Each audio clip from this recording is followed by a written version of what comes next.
प्रेरणादायक Hindi motivational speeches यानी कि ऐसी कुछ बातें जो हमें जीवन को बेहतर तरीके से समझने और खुद को मोटिवेट रखने का अलग जज्बा देती हैं। कई बार किसी की कही हुई कोई प्रेरणादायक बात हमें अंदर से कुछ नया करने को प्रेरित करती है और साथ जिंदगी को सही से जीने का अलग रास्ता भी देती है। इसी तरह आज की इस हिंदी स्पीच फॉर मोटिवेशन में मैं आपके लिए ऐसी ही जीवन बदलने वाली प्रेरणादायक शॉर्ट स्पीचेस लेकर आया हूं, जिन्हें पढ़कर आपको कुछ ना कुछ प्रेरणादायक सीख जरूर मिलेगी। तो पढ़ते हैं आज की short Hindi speech for motivation. अक्सर हम लोगों की आदत होती है कि कुछ पैसे आते ही हम दिखावे के लिए तुरंत शौक की चीजें खरीद लेते हैं, जैसे जरूरत ना होने पर दूसरा मोबाइल, दूसरी बाइक या कोई और महंगी चीज। बेमतलब का दिखावा करना हमारी बर्बादी का सबसे बड़ा कारण होता है। लेकिन इसका मतलब यह भी नहीं है कि हम अपनी शौक की चीजें ही ना खरीदें। हर कोई अपने शौक पूरे करना चाहता है, लेकिन बर्बादी से बच के शौक पूरे कैसे होंगे? रिच डैड पुअर डैड के राइटर रॉबर्ट कियोसाकी कहते हैं कि हमें शौक की चीजें तब खरीदनी चाहिए जब हमारे पास इतना पैसा हो कि हम उसी चीज को दूसरी बार भी खरीद सकें।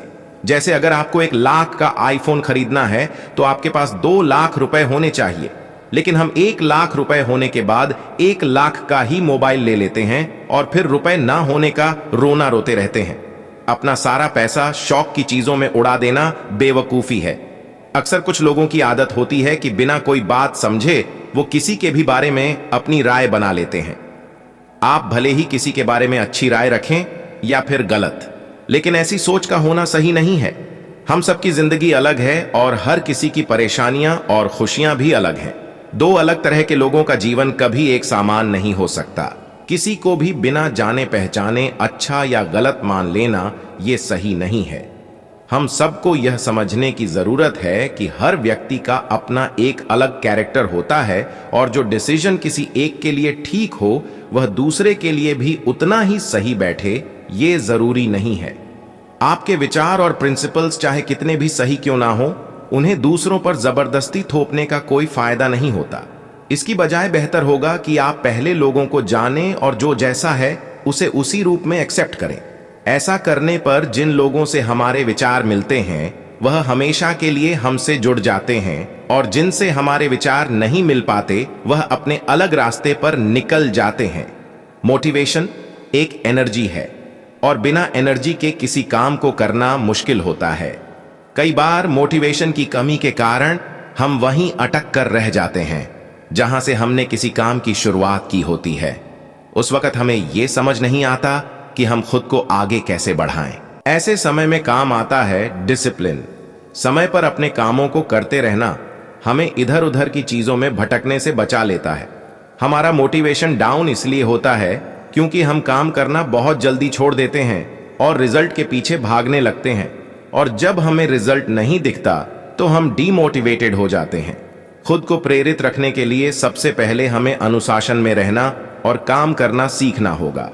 मोटिवेशन हमें कहीं से भी मिल सकती है, लेकिन डिसिप्लिन हमें खुद बनाना होता है। कठिन डिसिप्लिन के बलबूते हम दिन रात काम कर पाते हैं। हम हमेशा प्रेरित नहीं रह सकते, लेकिन हमें अनुशासन में रहना सीखना होगा।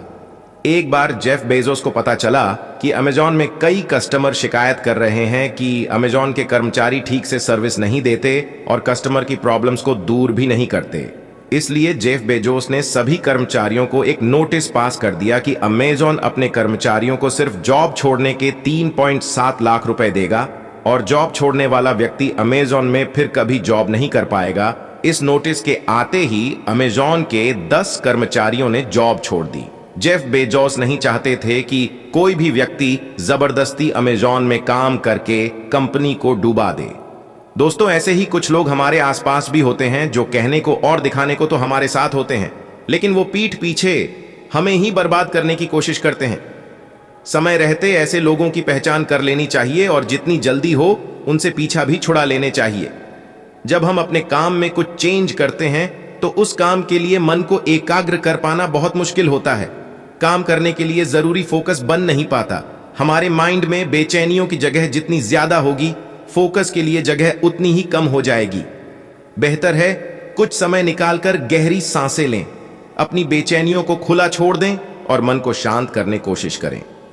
काम करने के लिए एक सही प्लानिंग का होना जरूरी होता है, पर जब सब कुछ तेजी से बदल रहा हो तो कुछ समय के लिए प्लानिंग और काम करने के तरीके भी बदलने पड़ते हैं। समय और हालात के अनुसार जो सही लग रहा है वो फैसले लें। बेकार की चीजों को हटाएं, सबको साथ लेकर चलने की कोशिश ना करें। अपने लक्ष्य को देखें और काम करते चले जाएं। जब सब ठीक हो जाए तो फिर से व्यवस्थित हो जाएं। एक बात और, मन हमेशा भटकता और भटकाता नहीं है, इसलिए अपने मन से डरे नहीं और खुद को कोसे नहीं। आपके मन ने कई बार आपका साथ निभाया है, आप भी उसके साथ अपना साथ बनाए रखें।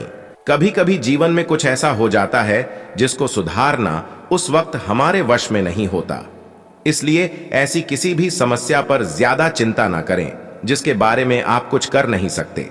दरअसल कुछ समस्याओं का इलाज समय के पास ही होता है और अपने सही समय आने पर वो परेशानियां दूर हो भी जाती हैं। लेकिन इसका अर्थ ये नहीं है कि हम अपनी उन परेशानियों की तरफ से अपना ध्यान ही हटा लें, पर उनके बारे में सोच सोचकर इतना भी परेशान ना हो कि वो परेशानियां आपके दुखों का कारण बन जाएं। ऐसी परेशानियां जिनके बारे में आप कुछ नहीं कर सकते, उन्हें वक्त पर छोड़ दें। सही वक्त आने पर सब कुछ सही हो ही जाएगा। इस कहानी से बहुत कुछ सीख मिली होगी। अगर वीडियो अच्छा लगे तो एक लाइक जरूर करना, हमारे चैनल को सब्सक्राइब जरूर करें और इस वीडियो को शेयर करें।